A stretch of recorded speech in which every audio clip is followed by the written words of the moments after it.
আমাদের বিলু ঘুমাচ্ছে। বিলু এখন সুস্থ আল্লাহর রহমতে।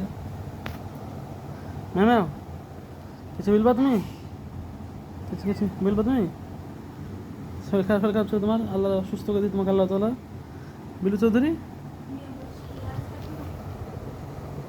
বিলু বিলু চৌধুরী, ঘুম ঘুম ভালো আছে? ঘুম বিলু চৌধুরী ঘুমায় আমাদের। বিলু দেখেন, আপনি দেখেন বিলু সিংহের মতো কুনি বাবুরা, কিন্তু বিল্লু হাঁটুর দেয় না। বিল্লু আমাদের খুবই ভদ্র শান্ত স্বভাবের। বিল্লু আমাদের খুব ফ্রেন্ডলি। ঘুমাচ্ছে বিল্লু। বিল্লু ঘুম আমরা দিচ্ছে। ম্যাম ইন্টারভিউ দিবা নাকি? দর্শকের কিছু কিছু বলবো তুমি? কিন্তু বেশ কিছু অসুবিধা কিছু বলবো না? আচ্ছা তুমি ঘুমাও। শরীর ঠিক আছে, তোমাকে ঘুরতে নিয়ে যাবো। ঘুমাও। এখন খাইছো? খাওনি? আচ্ছা ঠিক আছে, তোমাকে খাওয়াবো।